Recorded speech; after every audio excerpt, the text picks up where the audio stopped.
and people gonna get out to those kinds of activities tomorrow, maybe a little bit easier than they would have this morning with all that snow and cold. Yeah. Man, we had it in. But they still have to bundle up big time. Is that correct, Betsy Kling? Absolutely. It is not going to be balmy tomorrow. We'll start with that. Temperature is going to be in the single digits above and below zero, depending upon where you are. Holly and Danielle, of course, will get you out the door in the morning with the latest conditions, but we know it's going to be frigid. You'll probably get to see some sunshine, whatever that's worth. By the afternoon, though, mostly cloudy skies, temperatures back into the low 20s, so it's not going to be a big turnaround for us. We are still dealing with some lake effect snow showers. They're relatively light at this hour. It's really starting to back off now. Even just in the last 15 minutes, we're starting to see it coming to an end here out over the lake. So we'll continue with the chances for flurries. We'll also continue watching the roads, because keep in mind, with these temperatures getting extremely cold, we are talking about road salt not being as effective.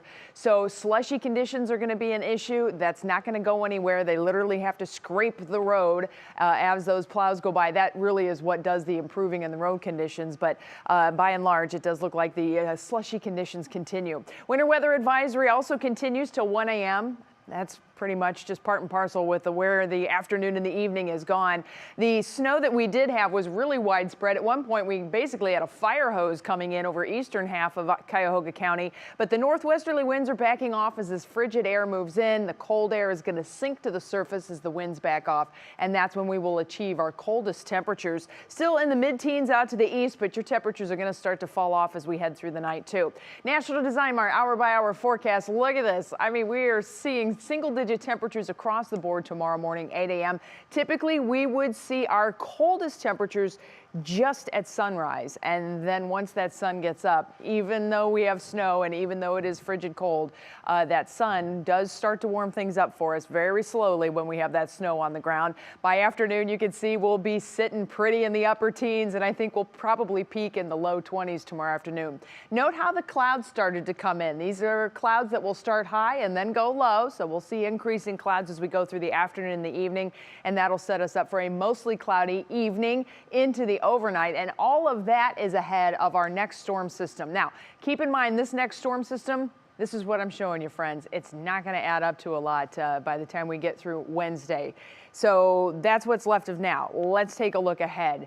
There's the next one. It's coming into Texas right now. It is producing, yes, more wintry weather. Those poor folks in Texas have to deal with this all over again. But this storm system will push east. Where will it be going? Well, one of the fun things you can do when you're forecasting is kind of track where watches and warnings are, and you can pick out the path.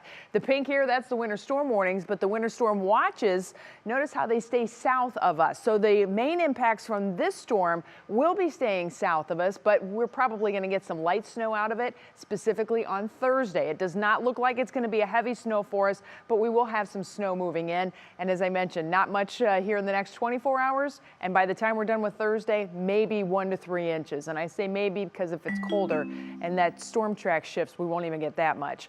Union Home Mortgage outlook. All right, we start in the 20s, we get into the 30s, so we're starting to flirt with some warmer air now. By Saturday, we're cold again, but we get some sunshine. Late weekend and into next weekend, into next week, check this out though. We go right back above freezing into the 40s. This is going to start things melting. Sarah?